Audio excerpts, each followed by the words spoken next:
শুভ সন্ধ্যা।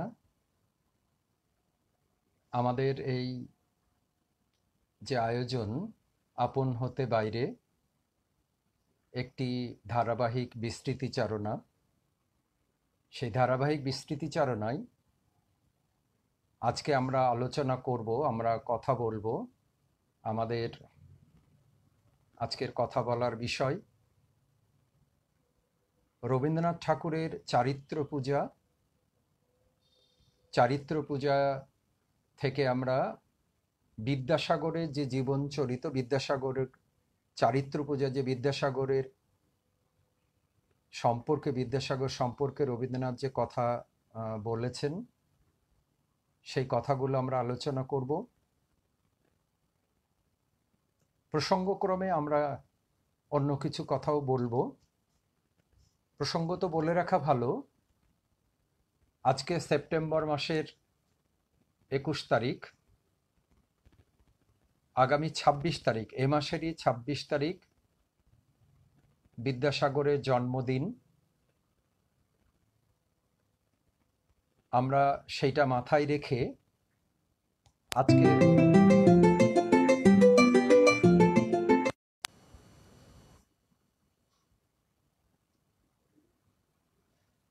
আমরা আজকে চারিত্র পূজা থেকে রবীন্দ্রনাথ বিদ্যাসাগর সম্পর্কে যে কথা বলেছেন, মূলত আমরা সেইগুলোই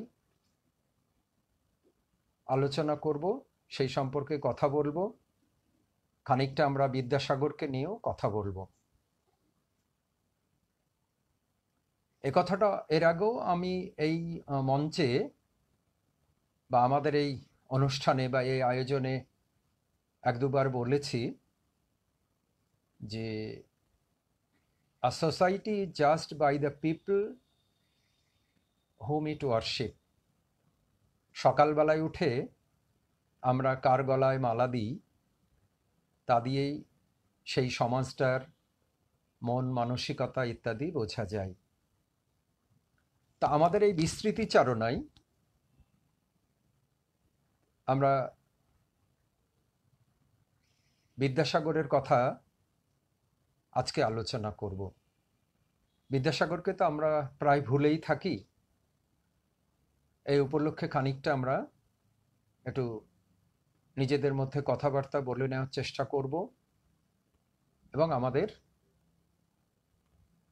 একটু চর্চার, যদি রূপরেখা চর্চার একটা যদি আমরা আগামীর পাঠ তৈরি করতে পারি, খুব ভালো হয়।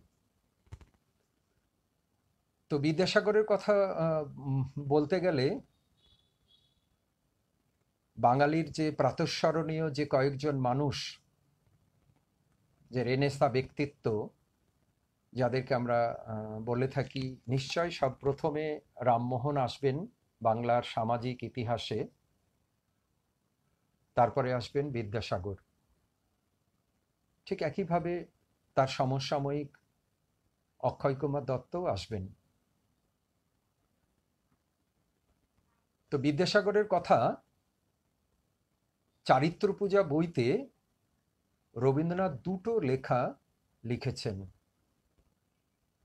আমাদের ভাবতে অবাক লাগে, রবীন্দ্রনাথ নানা প্রসঙ্গে তার বাবা মশাই নিয়ে রবীন্দ্রনাথের একটা অদ্ভুত দুর্বলতা ছিল। বাবা মশাই দেবেন্দ্রনাথ ঠাকুরকে নিয়ে। তো এই চারিত্র পূজা বইটাতে রবীন্দ্রনাথ তিনজন মহান ব্যক্তিত্ব সম্পর্কে বলেছেন, বাংলার রেনেসা ব্যক্তিত্ব, যেমন রামমোহন রায়, দেবেন্দ্রনাথ ঠাকুর এবং ঈশ্বরচন্দ্র বিদ্যাসাগর। অদ্ভুতভাবে এই বইটা কিন্তু রবীন্দ্রনাথের জীবদ্দশাতেই বেশ কয়েকটা সংস্করণ হয়েছে চারিত্র পূজার। এবং অদ্ভুতভাবে আমরা একটা জিনিস খেয়াল করছি, রবীন্দ্রনাথ এই চারিত্র পূজা সংকলনের প্রথম যে ব্যক্তিকে নিয়ে অন্ততপক্ষে সংকলন যখন করছেন, প্রথম দুটো লেখা রাখছেন একটা ভূমিকা লেখার পরে প্রথম যে দুটো লেখা সেটা হচ্ছে বিদ্যাসাগরকে নিয়ে, তারপরে রামমোহনকে নিয়ে, তারপরে দেবেন্দ্রনাথ ঠাকুরকে নিয়ে। তো বিদ্যাসাগরকে নিয়ে যে দুটো প্রবন্ধ উনি লিখছেন, সেই দুটো প্রবন্ধের একটা প্রবন্ধ লেখা হচ্ছে ভাদ্র 1302, আর দ্বিতীয় প্রবন্ধটা লেখা হচ্ছে 1305 সালে। এই 2-3 বছরের ব্যবধানে ভাদ্র 1302 সালে যেটা লেখা হচ্ছে সেই প্রবন্ধটা রবীন্দ্রনাথ পড়ছেন 13ই শ্রাবণ ভাদ্র অপরাহ্নে বিদ্যাসাগরের স্মরণ সভায় বাৎসরিক অধিবেশনে এমারেল্ড থিয়েটার রঙ্গমঞ্চে পঠিত হয়েছিল। আর এটা, এই সংকলনটা বই হয়ে বেরুচ্ছে, প্রথম বেরুচ্ছে 1314 সালে। চারিত্র পূজা বই হয়ে বেরুচ্ছে 1314 সালে। তারপরে রবীন্দ্রনাথের জীবদ্দশাতে বেশ কয়েকটা এর সংস্করণ হচ্ছে। তো আমরা প্রথমে দেখি রবীন্দ্রনাথ কিভাবে শুরু করছেন, বিদ্যাসাগরের সাথে আমাদের কি পরিচয় করিয়ে দিচ্ছেন, একটু দেখে নিই আমরা। বিদ্যাসাগরের চরিত্রে যাহা সর্বপ্রধান গুণ, যে গুণে তিনি পল্লী আচারের ক্ষুদ্রতা, বাঙালি জীবনের জড়ত্ব সবলে ভেদ করিয়া একমাত্র নিজের গতিবেগ প্রাবল্যে কঠিন প্রতিকূলতার বক্ষ বিদীর্ণ করিয়া, তারপরে কথাগুলো অসাধারণ, হিন্দুত্বের দিকে নহে, সাম্প্রদায়িকতার দিকে নহে, করুণার অশ্রু জলপূর্ণ উন্মুক্ত অপার মনুষ্যত্বের অভিমুখে আপনার দৃঢ়নিষ্ঠ একাগ্র একক জীবনকে প্রবাহিত করিয়া লইয়া গিয়াছেন। আমি যদি অদ্য তাহার সেই গুণকীর্তন করিতে বিরত হই, তবে আমার কর্তব্য একেবারেই অসম্পন্ন থাকিয়া যায়। যেটা আমরা প্রায় করে থাকি, আমাদের এই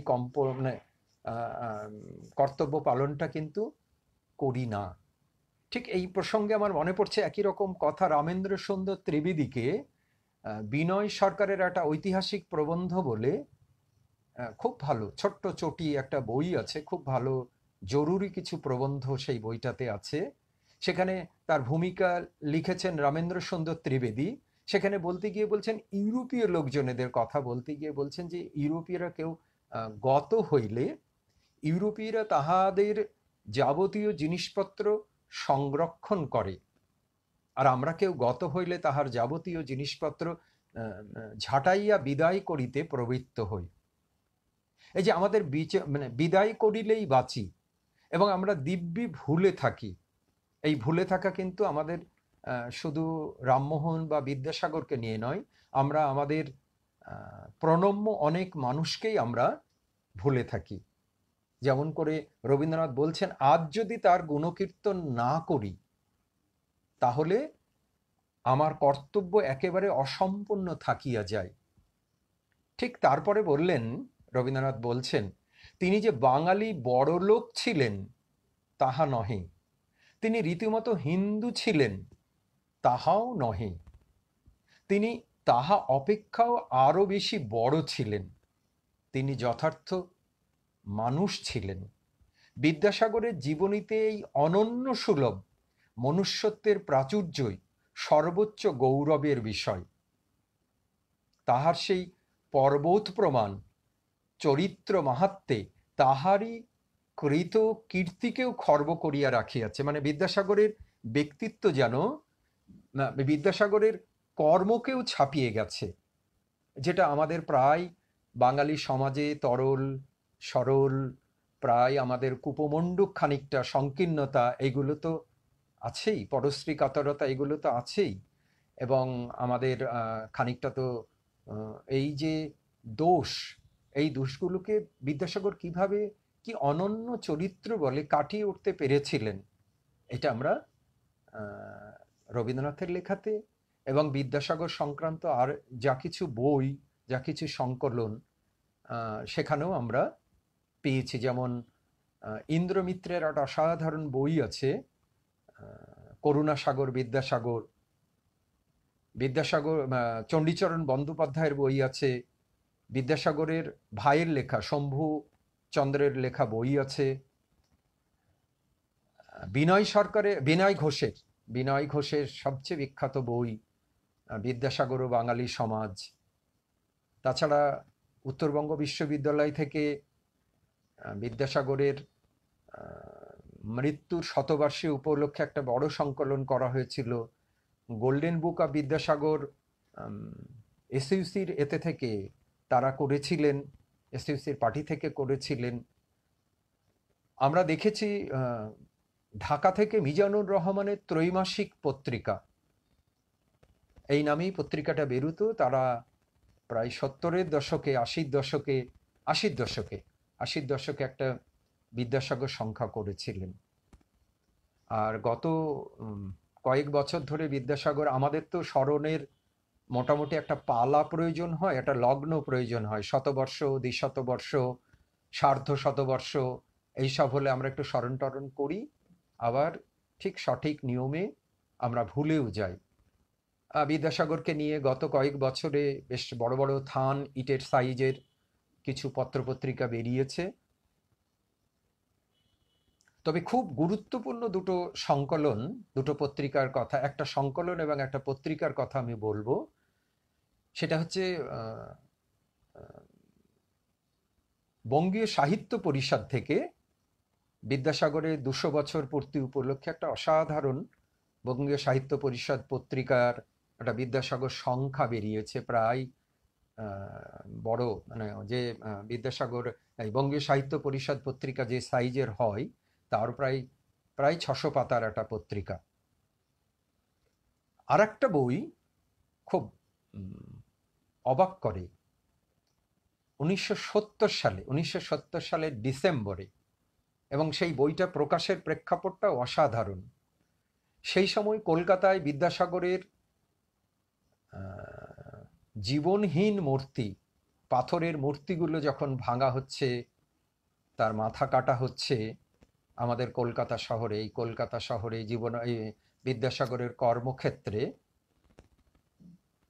ঠিক সেই সময়ে বাংলাদেশের রাজশাহী বিশ্ববিদ্যালয়ে কিছু উদ্যমী এবং উদ্যোগী অধ্যাপক, তরুণ অধ্যাপক, সনত কুমার সাহা, গোলাম মুর্শিদ, এরা তখন খুব অতি তরুণ, তাদের উদ্যোগে এবং খুব অল্প সময়ে নিয়ে, 3 মাসের, মাস তিনেকের সময় নিয়ে তারা একটা বিদ্যাসাগর সংকলন করলেন গোলাম মুর্শিদের সম্পাদনায়।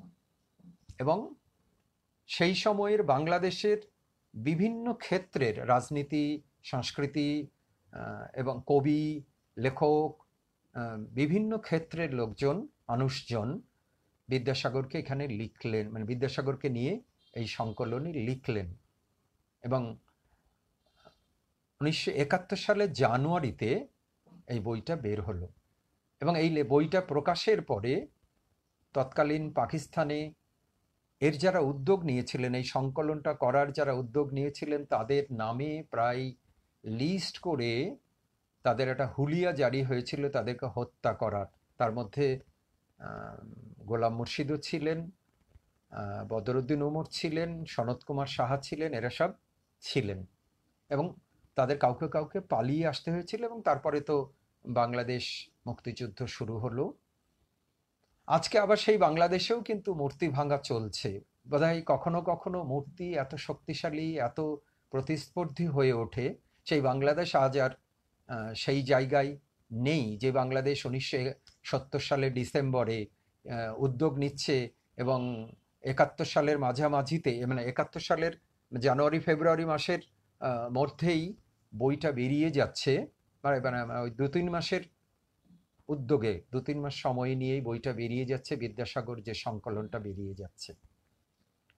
তো এই চর্চাগুলো যদি আমরা করি, তাহলে বোধহয় আমাদের বিদ্যাসাগর সম্পর্কে আরও একটা সম্যক ধারণা তৈরি হতে পারে।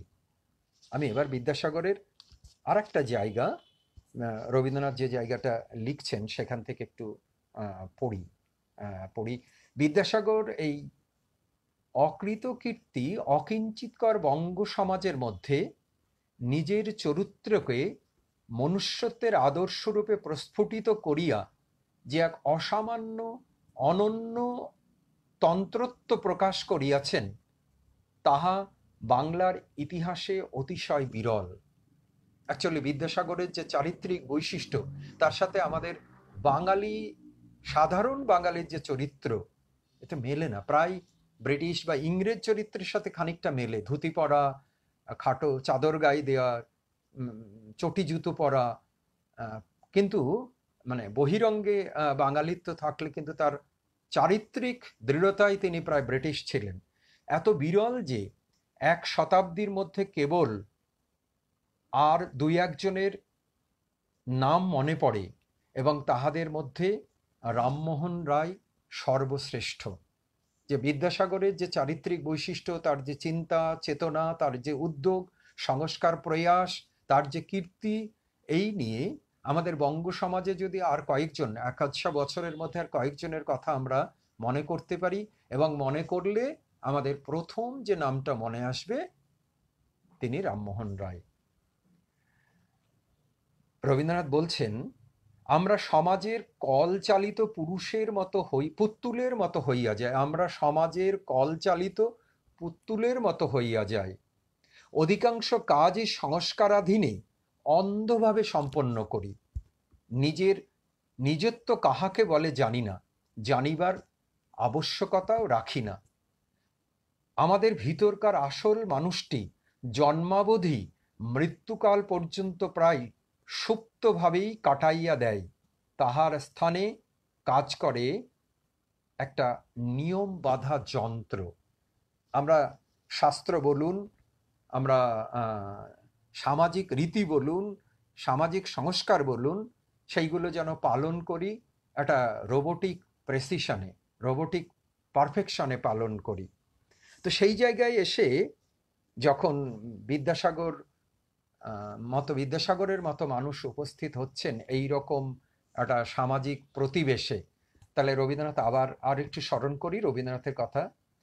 নিজস্বভাবে একদিকে যেমন স্বতন্ত্র এবং একক, তাহলে বিদ্যাসাগর হচ্ছে নিজস্বভাবে স্বতন্ত্র এবং একক। অন্যদিকে সমস্ত মানব জাতির সবর্ণ এবং সহোদর, তাহলে তিনি যেমন মানে একক এবং সহোদর। আমাদের দেশে রামমোহন রায় এবং বিদ্যাসাগর উভয়ের জীবনেই ইহার পরিচয় পাওয়া যায়। অনুকরণগত সাদৃশ্য নহে, মানে কাউকে অনুকরণ করে বেঁচে থাকা যায়, অনুকরণ করে হয়তো স্রোতে ভেসে থাকা যায়, কিন্তু অনুকরণ করে কোনো বড় মানুষ হওয়া যায় না, অনুকরণ করে কোনো বড় কাজ করা যায় না। বলছেন অনুকরণগত সাদৃশ্য নহে, বেশভূষায় আচার ব্যবহারে তাহারা সম্পূর্ণ বাঙালি ছিলেন। স্বজাতির শাস্ত্রজ্ঞানে তাহাদের সমতুল্য কেহ ছিল না। নির্ভীক, বলিষ্ঠতা, সত্যচারিতা, লোকহিতৈষিতা, দৃঢ় প্রতিজ্ঞা, আত্মনির্ভরতায় তাহারা বিশেষ রূপে ইউরোপীয় মহাজনদের সহিত তুলনীয় ছিলেন। ইউরোপীয়দের তুচ্ছ যাহা অনুকরণের প্রতি তাহারা যে অবজ্ঞা প্রকাশ করিয়াছেন, তাহাতেও তাহাদের ইউরোপীয় সুলভ গভীর আত্মসম্মানবোধের পরিচয় পাওয়া যায়। সরল সত্যপ্রিয় সাঁওতালেরাও যে অংশে মনুষ্যত্বে ভূষিত, সেই অংশে বিদ্যাসাগর তাহার স্বজাতীয় বাঙালির অপেক্ষা সাঁওতালের সহিত আপনার অন্তরে যথার্থ ঐক্য অনুভব করিতেন। আমরা পরে আলোচনার পরে দেখব বিদ্যাসাগর পরে শেষের দিকে জীবনের একদম সায়ান্নে এসে সেই সাঁওতালদের মধ্যেই চলে যাচ্ছেন। এবার আমরা বিদ্যাসাগরের একটু তার কীর্তিগুলো নিয়ে কথা বলি। বিদ্যাসাগর কবে জন্মালেন, কবে এলেন, বাবার সঙ্গে কলকাতা আসতে আসতে ইংরেজি সংখ্যাগুলো চিনলেন কিনা, তার ছাতা মাথায় দিয়ে যাওয়ার সময় তা কেমন করে যশোরে কই বলা হতো না কসুরে জয় বলা হতো, এগুলো প্রায় মোটামুটি সবার জানা। আবার দামোদর নদী তিনি পেরিয়েছিলেন কি পেরোননি, সেইগুলো নিয়ে আমরা তর্কে যাব না, সেগুলো নিয়ে অনেক তর্ক থাকবে, অনেক কথা থাকবে। আমরা তার কীর্তি নিয়ে কথা বলবো। বিদ্যাসাগর প্রথম এবং নিজেও বলছেন যে তার প্রধান কীর্তি বঙ্গদেশে বিধবা বিবাহের প্রচলন। রামমোহন যে কাজ করেছিলেন, শুরু করেছিলেন, সতীদাহ প্রথা নিবারণ, সতীদাহ প্রথা নিবারণ করে রামমোহন অকালে যে যারা সতী হলেন বাংলার মহিলারা, তাদেরকে বোধহয় প্রাণে বাঁচালেন। আর তারপরে কিন্তু ঘরে ঘরে বৈধব্যের যে জ্বালা, সেটা অবর্ণনীয়। সেইখান থেকে সেই কান্নাটা বিদ্যাসাগর শুনতে পেলেন, বিদ্যাসাগর জানলেন, এবং বিদ্যাসাগর সেই এতে সাড়া দিয়ে, তার হৃদয়ের আহ্বানে সাড়া দিয়ে উদ্যোগী হলেন যে এই বিধবাদের ঘরে ঘরে যে বৈধব্যের যে এবং এরকম কথা বলা হয় যে সতীদাহে ওরা তো একদিন পুড়ে মরত, আর বৈধব্যের জন্য ওরা প্রতিদিন পুড়ে পুড়ে, সংসারে পুড়ে পুড়ে মরে, প্রতিদিন তাদের লাঞ্ছিত হতে হয়। তো সেইখান থেকে তাদেরকে বাঁচাবার জন্য বিদ্যাসাগর বিধবা বিবাহের যে আয়োজন করলেন, উদ্যোগ নিলেন। এবং বিদ্যাসাগর বলছেন যে আমাদের শাস্ত্রশাসিত দেশে, শাস্ত্রশাসিত দেশে শাস্ত্র থেকে এনে প্রমাণ করতে হবে যে এটা বৈধ কি অবৈধ, তবেই কিন্তু এখানকার মানুষজন সেটা মেনে নেবে, না হলে তারা মেনে নেবে না। তো বিদ্যাসাগরের মতো সেই সময়ের শাস্ত্র তো আর কেউ জানতেন না। বিদ্যাসাগর শাস্ত্র ঘেটে ঘেটে ঘেটে ঘেটে বিধবা বিবাহ যে শাস্ত্রসম্মত সেটা প্রমাণ করার চেষ্টা করলেন। এবং শুধু তাই নয়, তিনি একটা গণস্বাক্ষর করলেন। ঘটনাচক্রে দেখা যাবে যে বিদ্যাসাগরের পক্ষে, বিদ্যাসাগর যে বিধবা বিবাহ প্রচলনের পক্ষে মাত্র ৩,০০০ জন সই করেছিলেন। আর রাধাকান্ত দেবের যে ধর্মসভার যেমন ব্রাহ্ম আত্মীয় সভা, ব্রাহ্ম সমাজ ছিল, তেমনি রাধাকান্ত দেবেরও একটা গোড়া রক্ষণশীল সমাজের একটা সভা ছিল, তার নাম ছিল ধর্মসভা।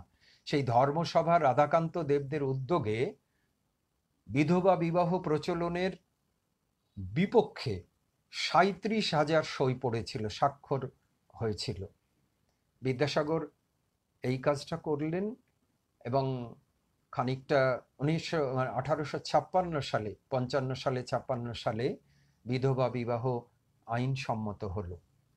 বিধবা বিবাহকে আইন, এবং বিদ্যাসাগর কিন্তু মানে অদ্ভুত, আমরা এটা দেখতে পাবো যে বিদ্যাসাগর যেটা আইনিভাবে উদ্যোগ নিচ্ছেন, সেটা নিয়ে আবার লেখালেখিও করছেন। বিধবা বিবাহ বিষয়ক যে প্রস্তাব, বিধবা বিবাহ প্রচলিত হওয়া উচিত কিনা, তাই নিয়ে তিনি পুস্তিকা লিখছেন, একাধিক পুস্তিকা লিখছেন। তার মানে গণমনে সেটা প্রচারের চেষ্টা করছেন। ঠিক একইভাবে বিদ্যাসাগর আর একটা কাজ করেছিলেন, আরো দুটো কাজ মানে এই সূত্রে, সেটা হচ্ছে বাল্যবিবাহ রদ করার চেষ্টা করেছিলেন আর বহু বিবাহ রদ করার চেষ্টা করেছিলেন। কিন্তু এইগুলো নিয়ে আইন করা সম্ভব হয়নি সেই সময়ের ব্রিটিশ সরকারের কি বলবো খানিকটা উদাসীনতায়। এটা নিয়ে কিন্তু বাল্যবিবাহ রদ এবং বাল্যবিবাহ এবং বহু বিবাহ রদ, এই নিয়ে কিন্তু বিদ্যাসাগর আইন পাশ করাতে পারেননি, যেভাবে বিধবা বিবাহ আইন পাশ করা সম্ভব হয়েছিল। বিদ্যাসাগর সেই সময়ে বহু বিবাহ বাল্যবিবাহ রদ করার একদম তালিকা করে দেখিয়েছিলেন। সারা কলকাতার বাইরে গেলেই কিভাবে কুলীন ব্রাহ্মণরা, তাদের কারো 35টা 40টা, এবং তাদের খাতা থাকতো, তারা ধরে ধরে ডেট ধরে ধরে, ক্যালেন্ডার ধরে ধরে এক মানে শ্বশুর বাড়িতে যেতেন। বিদ্যাসাগর তার একটা পূর্ণাঙ্গ তালিকা তার সংগ্রহ করেছিলেন এবং সেই তালিকা তিনি প্রকাশও করেছিলেন। তিনি যে বাল্যবিবাহ নিয়ে যে বই, যে পুস্তিকা লিখেছিলেন, তাতে একদম তালিকা ধরে তার বাড়ি, তার বয়স, সেই ব্যক্তির নাম, কুলীন ব্রাহ্মণের নাম, কোথায় বাড়ি, তার কটা বিবাহ, এইগুলো। এবং কি বলে, তিনি তার বয়স, তার বয়স মানে সেই ব্যক্তির বয়স, সেই কুলীন ব্রাহ্মণের বয়স পর্যন্ত সেখানে উল্লেখ করেছিলেন। তো এইটা যেমন একটা বড় কাজ বিদ্যাসাগরের। আর একটা, সেই সময় বিদ্যাসাগর যে কাজটা করলেন, যেটার জন্য খানিকটা বোধহয় আমরা ব্রাহ্ম সমাজের সাথে বিদ্যাসাগরের ওঠা বসাটাও যেমন জরুরি, যেমন কাজ করেছে, তেমনি বিদ্যাসাগর একজন, তো বিদ্যাসাগরের তো হওয়া উচিত ছিল একজন টোলো পণ্ডিতের কাজ, যা কাজ সেটা। কিন্তু তিনি সেই সময়ের আধুনিক মনস্ক, বিজ্ঞান মনস্ক মানুষ এবং সর্বোপরি মানবতাবাদী একজন মানুষ। সেই মানুষটি নিজের চেষ্টায়, বিদ্যাসাগর কিন্তু কোনোদিন কলেজে বা স্কুলে ইংরেজি পড়ার সুযোগ পাননি। সেই বিদ্যাসাগর নিজের চেষ্টায় এবং টিউটর রেখে ইংরেজিটা শিখলেন। এবং ইংরেজি শুধু শিখলেন না, এতটাই তাতে দক্ষতা অর্জন করলেন। আমরা বিদ্যাসাগরের যে ইংরেজি লেখাপত্র, চিঠি, সেইগুলো দেখলে বোঝা যায়। এবং শুধু তাই নয়, দেখা গেল যে তিনি শেক্সপিয়ার থেকে অনুবাদ করছেন, শেক্সপিয়ারের কমেডি অফ এরর্স সেটাকে অনুবাদ করছেন ভ্রান্তি বিলাস নামে। তো সেই বিদ্যাসাগর আমাদের দেশে নারীদের প্রতি যেমন বিধবা বিবাহ প্রচলন করলেন, সামাজিক একটা বড় কাজ করলেন, তেমনি তাদেরকে আলোয় আনার জন্য, তাদেরকে শিক্ষিত করার জন্য বিদ্যাসাগর উদ্যোগ নিলেন। এবং এটা নিশ্চয় সেই সময়ের ব্রিটিশ যে সরকারের উচ্চপদস্থ কর্মচারী হওয়ার কারণে একটা বড় সুযোগ তিনি পেয়েছিলেন। এবং তিনি বাংলায় ঘুরে ঘুরে বিভিন্ন অঞ্চলে মেয়েদের শিক্ষার জন্য স্কুল তৈরি করলেন। তার প্রথম স্কুলটা হচ্ছে বারাসাতে, বারাসাতে যে এখন কালিকা বিদ্যা মন্দির, কালীকৃষ্ণ বিদ্যা মন্দির, সেইখানে বারাসাতে বিদ্যাসাগরের উদ্যোগে প্রথম মেয়েদের লেখাপড়া শেখাবার জন্য স্কুল তৈরি হলো। কলকাতায় যখন বেথুন সাহেবের উদ্যোগে বেথুন স্কুল তৈরি হচ্ছে, তখনও বিদ্যাসাগরের তার সাথে যুক্ত থাকছেন, বিদ্যাসাগরের অবদান থাকছে। বিদ্যাসাগর তার এদের কে বলে নানাভাবে উদ্যোগ নিচ্ছেন, ছাত্রী আনছেন। বিদ্যাসাগরের বন্ধু কি বলে মদনমোহন তর্কালঙ্কার, তার মেয়েদের আনছেন, সেই চেষ্টাটা করছেন বিদ্যাসাগর। এবং নদিয়া, বর্ধমান এবং নিজের গ্রাম মেদিনীপুরের হুগলি এবং মেদিনীপুরের যে বীরসিংহ গ্রাম, সেখানেও মায়ের নামে মেয়েদের জন্য লেখাপড়া শেখাবার জন্য স্কুল করছেন। এটা বিদ্যাসাগরের একটা বড় অবদান আমাদের সমাজে। যে সময় প্রায় এইরকম ভাবা হতো লেখাপড়া শিখলে মেয়েরা বিধবা হবে, এইরকম বলা হতো, এবং মেয়েদের লেখাপড়া শিক্ষাকে প্রায় শাস্ত্র বিরুদ্ধ বলেই মনে করা হতো। আমরা দেখব কলকাতা বিশ্ববিদ্যালয় থেকে প্রথম যে মহিলা গ্রাজুয়েট হচ্ছেন চন্দ্রমুখী বসু এবং কাদম্বিনী গঙ্গোপাধ্যায়। তারা গ্রাজুয়েট হওয়ার পরে বেথুন স্কুল থেকে, বেথুন কলেজ থেকে, বেথুন স্কুল থেকে তারপর কলকাতা বিশ্ববিদ্যালয়ে তারা যখন প্রথম গ্রাজুয়েট হচ্ছেন, তখন বিদ্যাসাগর তাদেরকে শেক্সপিয়ার রচনাবলী উপহার দিচ্ছেন, তাদেরকে সংবর্ধিত করছেন। তো এই বিদ্যাসাগর যেমন স্কুল, মেয়েদের লেখাপড়া শেখাবার জন্য স্কুল তৈরি করে, এবং কখনো কখনো তিনি প্রচুর মানে খরচ করে ফেলছেন।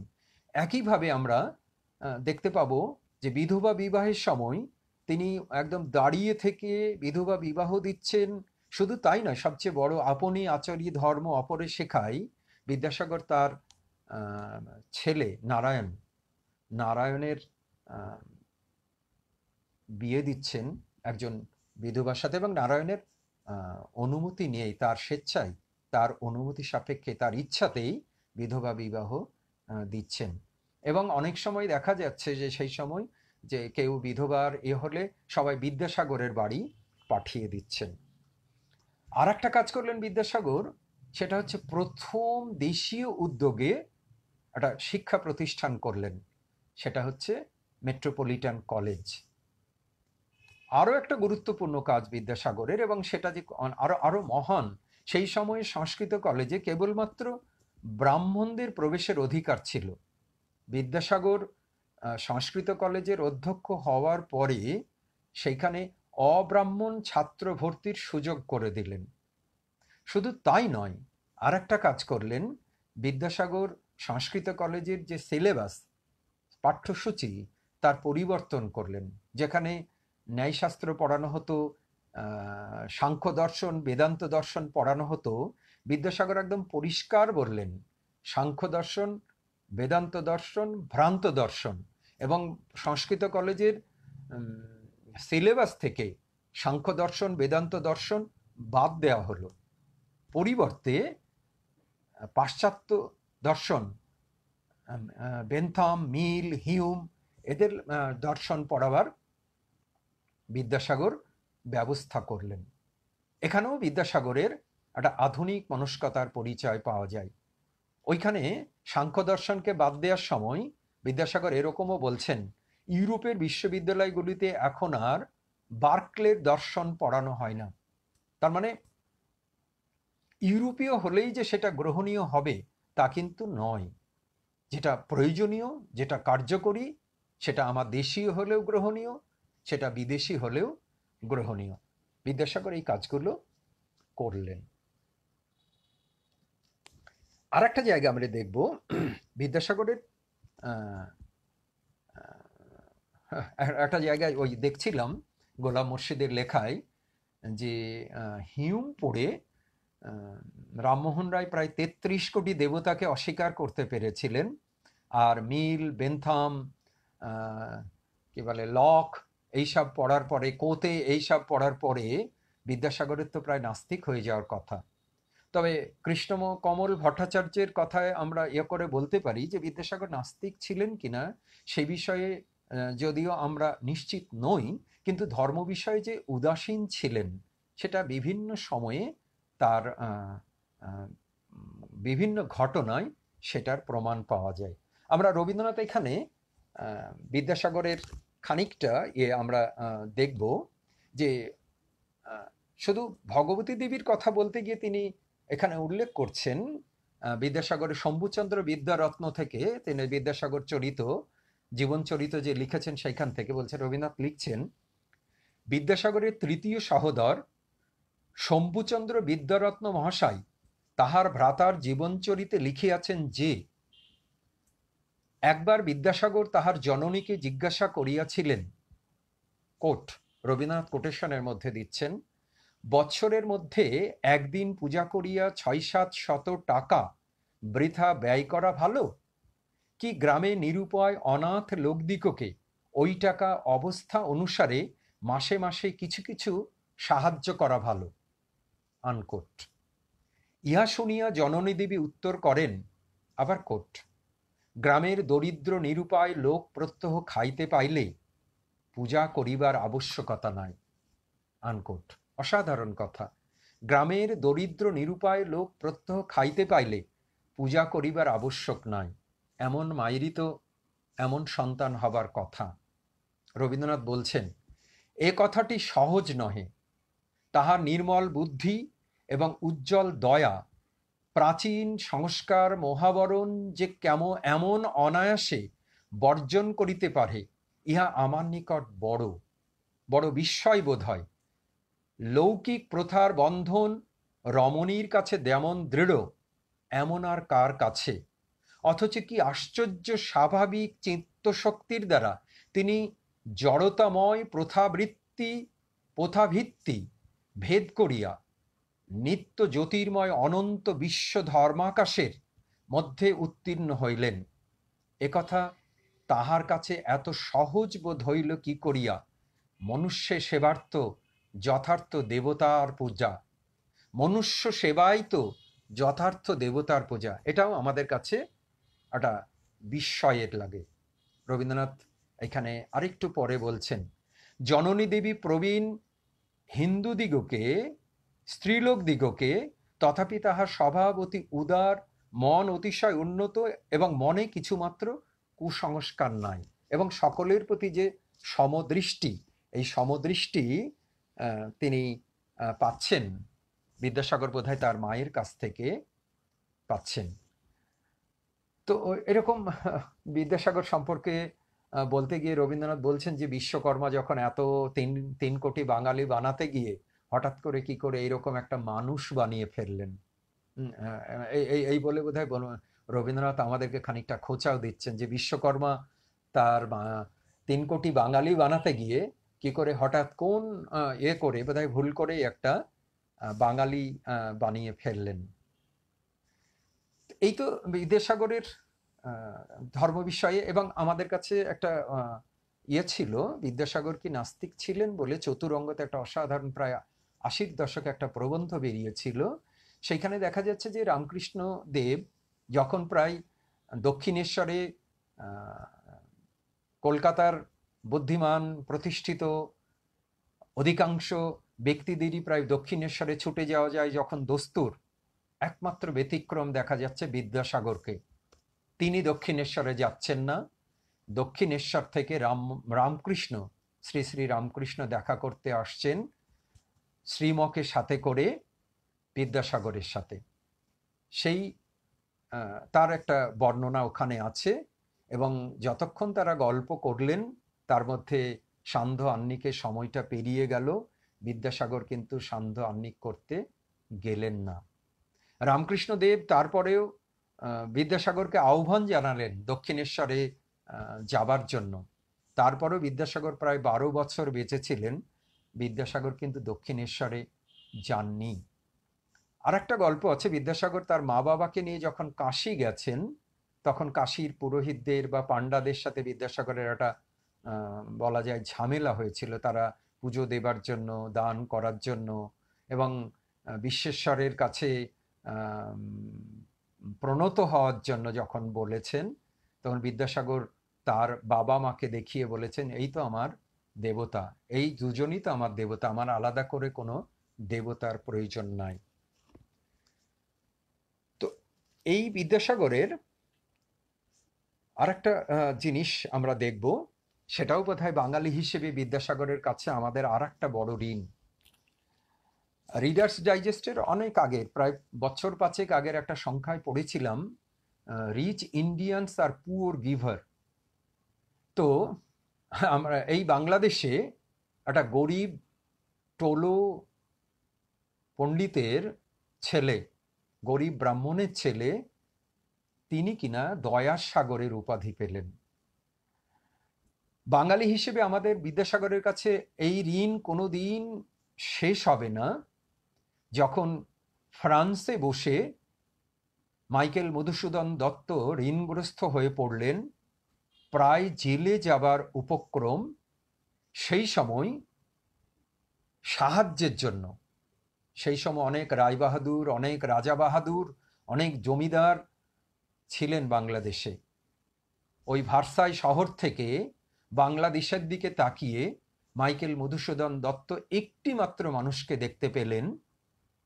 অথচ অদ্ভুতভাবে আমরা খেয়াল করি, চারিত্রিক বৈশিষ্ট্যে কে বলে মাইকেল মধুসূদন দত্তের সঙ্গে বিদ্যাসাগরের কোনোভাবে মেলে না তার চারিত্রিক বৈশিষ্ট্যে।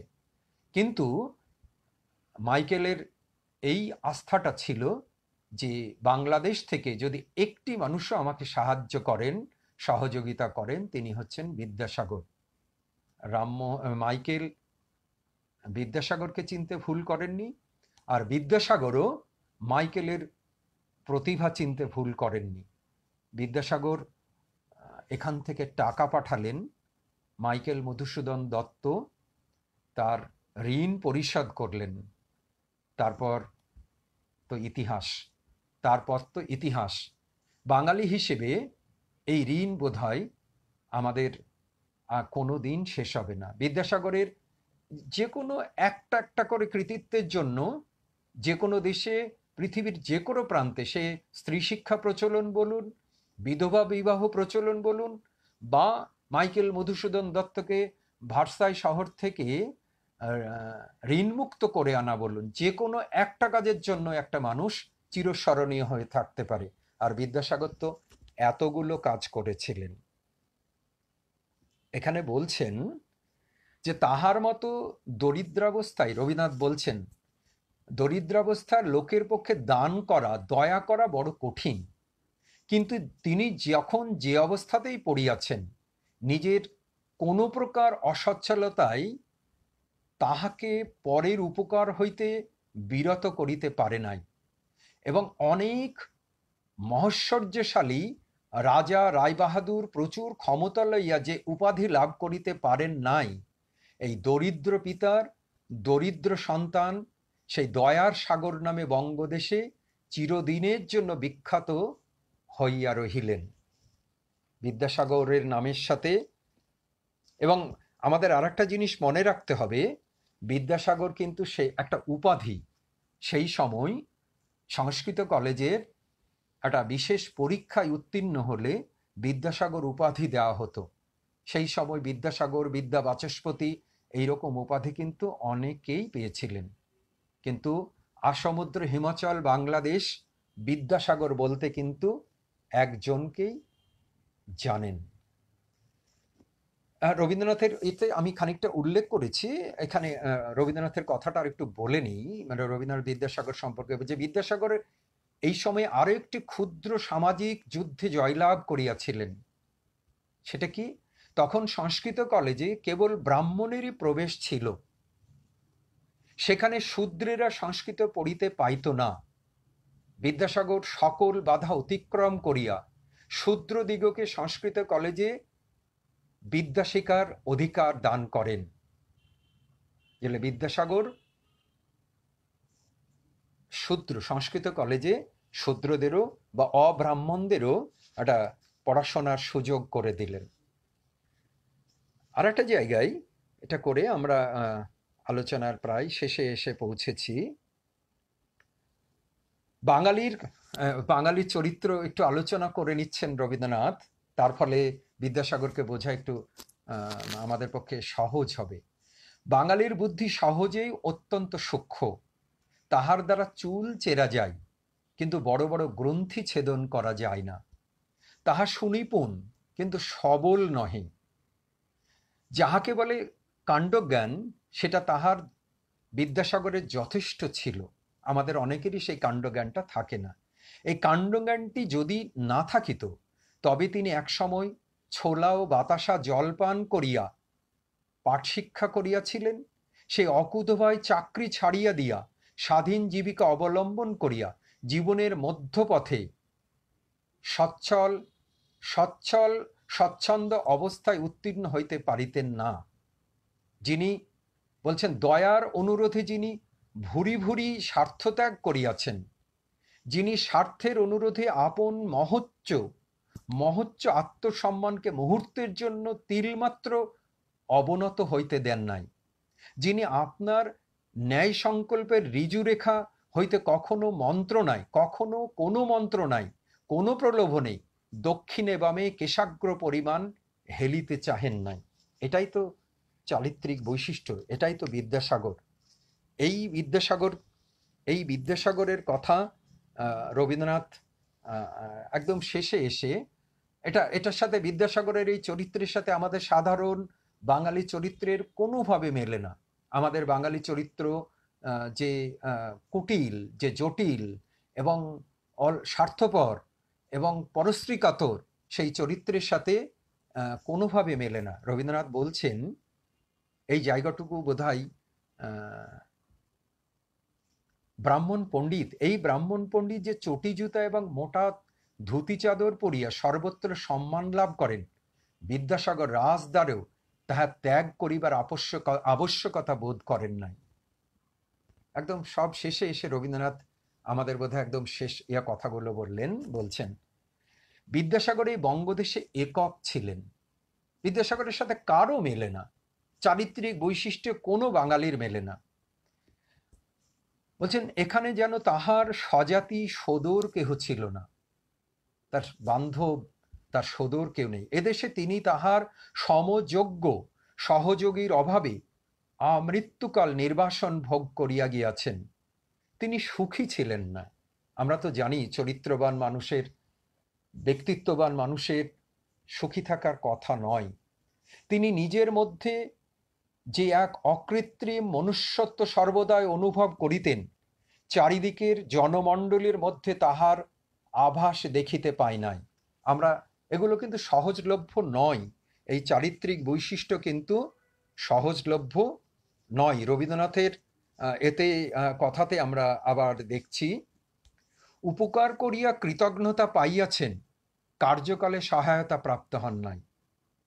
আমরা কাজ আরম্ভ করি, আমাদের যে বৈশিষ্ট্য, শেষ করি না, আড়ম্বর করি, কাজ করি না। যাহা অনুষ্ঠান করি তাহা বিশ্বাস করি না। বিদ্যাসাগর যা বিশ্বাস করতেন তাই অনুষ্ঠান করতেন, যা অনুষ্ঠান করতেন তাই বিশ্বাস করতেন। তিল পরিমাণ আত্মত্যাগ করিতে পারি না সাধারণ বাঙালি। আমরা অহংকার দেখাইয়া পরিতৃপ্ত থাকি, যোগ্যতা লাভের চেষ্টা করি না। আমরা সকল কাজেই পরের প্রত্যাশা করি, অথচ পরের ত্রুটি লইয়া আকাশ বিদীর্ণ করিতে থাকি। পরের অনুকরণে তাহাদের গর্ব আমাদের গর্ব, পরের অনুগ্রহে আমাদের সম্মান, পরের চক্ষে ধুলি নিক্ষেপ করিয়া আমাদের পলিটিক্স, এবং নিজের বাকচাতুর্যে নিজের প্রতি ভক্তিবিহ্বল হইয়া উঠাই আমাদের জীবনের প্রধান লক্ষ্য। এই দুর্বল, এই ক্ষুদ্র, হৃদয়হীন, উদ্যমহীন, কর্মহীন, দাম্ভিক, তার্কিক জাতির প্রতি বিদ্যাসাগরের এক সুগভীর ধিক্কার ছিল। তিনি সর্ববিষয়ে ইহাদের বিপরীত ছিলেন। বৃহৎ বনস্পতি যেমন ক্ষুদ্র বন জঙ্গলের পরিবেষ্টন হইতে ক্রমেই শূন্য আকাশে মস্তক তুলিয়া উঠে, বিদ্যাসাগর সেইরূপ বয়োবৃদ্ধি সহকারে বঙ্গ সমাজের সমস্ত অস্বাস্থ্যকর ক্ষুদ্রতা জাল হইতে ক্রমশই শব্দহীন সুদূর নির্জনে উত্থান করিয়াছিলেন। তিনি আমাদের স্বতন্ত্র শত সহস্র ক্ষণজীবী সভা সমিতির ঝিল্লি ঝংকার হইতে সম্পূর্ণ স্বতন্ত্র ছিলেন। এই হচ্ছে বিদ্যাসাগর। তো সেই বিদ্যাসাগর আমরা যে উদ্যোগ নিয়েছিলেন, বিদ্যাসাগর যে উদ্যোগ নিয়েছিলেন, সেই উদ্যোগও কিন্তু শেষ পর্যন্ত আমরা রক্ষা করতে পারিনি। বিধবা বিবাহ আইন সিদ্ধ হয়েছে, কিন্তু সত্যি সত্যিই কি বাঙালি সমাজে, বাংলাদেশে সেইভাবে বিধবা বিবাহ প্রচলিত হতে পেরেছিল? বিদ্যাসাগর তার যে মানুষগুলোকে সঙ্গে নিয়ে কাজ শুরু করেছিলেন, তাদের যে দ্বিচারিতা, তাদের যে হঠকারিতা, সেগুলো দেখেও তিনি ভীষণ রকমের ক্ষুব্ধ হয়েছিলেন, আহত হয়েছিলেন। তাই তো শেষ পর্যন্ত এই আমাদের তথাকথিত মধ্যবিত্ত ভদ্র বাঙালি সমাজের, বলা যায় বাঙালি সমাজের ভদ্রতার মুখে চটি জুতা লাথি মেরে তিনি নির্বাসনে নিজেকে স্বনির্বাসনে নিয়ে গেছিলেন কারমাটারে সাঁওতালদের মধ্যে। এবং বোধহয় জীবনের শেষের দিকে আক্ষেপ করেছেন, এই মানুষগুলো এত দুশ্চরিত্র এবং এত ভণ্ড, এত দ্বিচারী জানলে আমি আমার এত উদ্যোগ গ্রহণ করতাম না। বিদ্যাসাগর বারবার এই কথাগুলো বলেছেন। তো বিদ্যাসাগরের মধ্যে যে কাণ্ডজ্ঞান, ছোট একটা প্রসঙ্গ টেনে আমি শেষ করব। তার আগে আমরা দু তিনটে দেখেছি। বিদ্যাসাগরের সৌভাগ্য হয়নি ডিরোজিওর ছাত্র হবার, কিন্তু ডিরোজিওর ছাত্র বা ইয়ং বেঙ্গল মুভমেন্টে যে শাস্ত্র বিরোধী, ধর্মবিরোধী যে আন্দোলন, তাও কিন্তু বেশি দিন টেকেনি। এবং সেই আন্দোলনের যারা প্রবক্তা ছিলেন, তাদের অনেককেই কিন্তু শেষকালে ধর্মের কাছে আত্মসমর্পণ করতে দেখেছি। তারা হয় হিন্দু ধর্মে কিংবা খ্রিস্টান ধর্মে তারা সব রেভারেন্ড হয়ে গেছেন, হিন্দু ধর্মের প্রায় ঋত্বিকও হয়ে গেছেন, এরকমও দেখা গেছে। ইয়ং বেঙ্গল মুভমেন্টের সেই স্পিরিট কিন্তু শেষ পর্যন্ত থাকেনি, শাস্ত্র বিরোধী হওয়ার কারণে, অতি বিপ্লবী হওয়ার কারণে। ঠিক একই রকম প্রায় 100 বছর পরে ঢাকায় যে বুদ্ধির মুক্তি আন্দোলন হলো এবং সংগঠন তৈরি করে মুসলিম সমাজের মধ্যে থেকে একটা সংস্কার আন্দোলন, সেই সংস্কার আন্দোলনের প্রায় কালাপাহাড় যে মানুষগুলো ছিলেন, আবুল হোসেন, কাজী আব্দুল ওদুদ, মোতাহার হোসেন চৌধুরী, আবুল ফজল, শহীদুল্লাহ, শেষ পর্যন্ত কিন্তু তাদেরকেও দেখেছি সবাই কেমন সব আগুন খেকো বিপ্লবীরা বিপ্লব ছেড়ে ধর্মের কাছে আত্মসমর্পণ করেছিলেন। আমরা ঢাকাতে দেখেছি। ঠিক পরে এই বঙ্গে 70-এর দশকে এসে যারা বিদ্যাসাগরের পাথরের মূর্তির মাথা ভেঙেছিলেন সেই শত্রু ভেবে, সেই বিদ্যাসাগরের মূর্তি ভাঙা মানুষজন আগুন খেকো বিপ্লবীদের কিন্তু পরে নানা জায়গায় আমলা হয়ে যেতে দেখেছি, আমরা দেখেছি। তো এই যে কাণ্ডজ্ঞান, বিদ্যাসাগর কিন্তু সেই কাজটা করেননি। বিদ্যাসাগরের মধ্যে এই যে বললাম খানিকটা আগে, যেটা বললাম যে তিনি দেখেছিলেন যে আমাদের শাস্ত্র বিশ্বাসী, শাস্ত্র মানে বাদী যে সমাজ, সেই সমাজে আমরা যদি এই ভাঙতে যাই, যদি সংস্কারটা ধীরে ধীরে না হয়, সংস্কারটা যদি ভেতর থেকে না হয়, তাহলে সেই সংস্কার টিকবে না। আজকেও কি আমরা সেই বিদ্যাসাগরকে, এই যে কাণ্ডজ্ঞান বিদ্যাসাগরের, সেই বিদ্যাসাগরকে কি সেই যথার্থ মর্যাদা দিতে পারি, মর্যাদা দিই? রবীন্দ্রনাথ এই চারিত্র পূজাতেই প্রথম লেখাটায় বলছিলেন যে আমাদের মহৎ মানুষদের স্মরণ করার সবচেয়ে বড় উপায় হচ্ছে তাদের যে কীর্তি সেটাকে আত্মস্থ করা, যেটা আমরা বা পার্থ অনেক সময়, আমার বন্ধু পার্থ বলে থাকে যে পালন করা নয়, খানিকটা লালন করা। যে বলছেন তানসেনের, রবীন্দ্রনাথ উদাহরণ দিয়ে বলছেন যে তানসেনের প্রতি শ্রদ্ধা জানাবার জন্য তার উপরে বড় বড় মানে বই না মানে বই লিখেই যে তাকে শ্রদ্ধা জানায়, তার আমাদের ভেতরে তানসেনকে স্থাপন করা, তানসেনের যে কীর্তি, সেই কীর্তি যদি আমরা শিখে উঠতে পারি, সেটাই তানসেনকে শ্রদ্ধা জানাবার প্রকৃষ্ট উপায়। তো বিদ্যাসাগরের ক্ষেত্রেও আমরা বিদ্যাসাগরের সেই যে যুক্তিবাদ, বিদ্যাসাগরের সেই যে আধুনিক মনস্কতা, বিদ্যাসাগরের সেই যে মানবতাবাদ, বিদ্যাসাগরের যে সেই কাণ্ডজ্ঞান এবং ধর্মকে প্রাধান্য না দিয়ে, শাস্ত্রকে প্রাধান্য না দিয়ে কাণ্ডজ্ঞানকে প্রাধান্য দেওয়া, মানে বিবেচনাকে, বিবেকের বিবেচনাকে প্রাধান্য দেওয়া, সেইটা বোধহয় আজকে আমাদের নতুন করে ভাবার সময় এসেছে। আমাদের জীবনেও বোধহয় এইটা একটা চর্চার সময় হয়ে এসেছে। না হলে চারিদিকে যেমন অন্ধকার ঘনিয়ে আসছে, আবার আমরা সেই কথাটা বলে শেষ করব যে আমাদের যে যে বিস্তৃতি চারণা, আমরা যে ভুলে থাকি, আমরা কোন মানুষটার গলায় সকালবেলায় উঠে মালা দিচ্ছি, তাই দিয়েই কিন্তু আমাদের মন মানসিকতা বিচার হবে। আমরা বিদ্যাসাগরকে ভুলে থাকলে এর থেকে মর্মান্তিক, ভুলে আছি, আরও যদি ভুলে থাকি, আরও দিন যদি, বেশি দিন যদি ভুলে থাকি, এর থেকে মর্মান্তিক আর কিছু হতে পারে না।